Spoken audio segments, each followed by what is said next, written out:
ഈശോ മിശിഹായ്ക്ക് സ്തുതിയായിരിക്കട്ടെ. പ്രിയ സഹോദര സഹോദരി, നിനക്ക് നല്ല ഒരു ദിവസം നേരിയ ഈശോ നിൻ്റെ ജീവിതത്തെ സമർത്ഥമായിട്ട് അനുഗ്രഹിക്കട്ടെ. ഈശോയുടെ കുരിശിൻ ചുവട്ടിൽ വെച്ച് വലിയൊരു സംഭവം നടക്കുന്നുണ്ട്. ഈശോ തൻ്റെ പ്രിയപ്പെട്ട ശിഷ്യനായ യോഹന്നാനെ അമ്മയ്ക്ക് ഏൽപ്പിച്ചു കൊടുക്കുകയാണ്. ഇതാ നിൻ്റെ മകൻ. തിരിച്ചും അമ്മയെ യോഹന്നാന് ഏൽപ്പിച്ചു കൊടുക്കുകയാണ്. നമുക്ക് വചനത്തിലേക്കൊന്ന് പോകാം.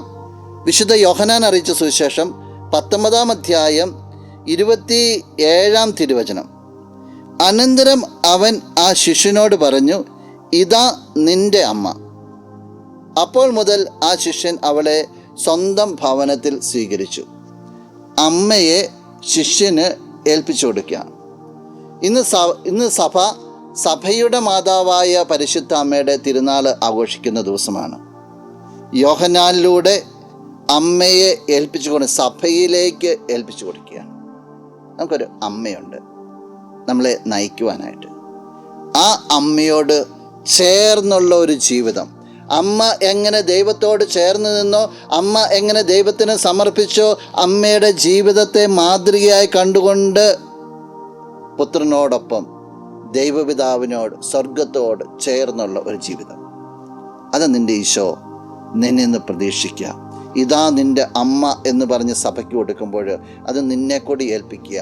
മറിയത്തെ നീ ഹൃദയത്തിൽ കൊണ്ടു നടക്കണം. എങ്ങനെ കൊണ്ടു നടക്കുക? മറിയം സ്വർഗത്തെ സ്നേഹിച്ചതുപോലെ സ്വർഗത്തെ സ്നേഹിച്ചുകൊണ്ട്, മറിയം സ്വർഗത്തിന് വിട്ടുകൊടുത്തതുപോലെ സ്വർഗത്തിന് വിട്ടുകൊടുത്തുകൊണ്ട് അങ്ങനെ പോകാൻ നിനക്ക് സാധിക്കട്ടെ. നമുക്ക് പ്രാർത്ഥിക്കാം. കണ്ണുകൾ അടയ്ക്കാം, കരങ്ങൾ കൂപ്പാം. നല്ലവനായ കർത്താവേ, നിന്നെ അങ്ങ് സ്തുതിക്കുന്നു, ആരാധിക്കുന്നു, മഹത്വപ്പെടുത്തുന്നു.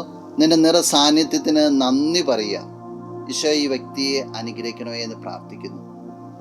സഭയെ സ്നേഹിക്കുവാനായിട്ട്, പരിശുദ്ധ അമ്മയുടെ മാതൃക പിന്തുടരുവാനായിട്ട് ഈ വ്യക്തിക്കൊരു അഭിഷേകം നൽകണമേ.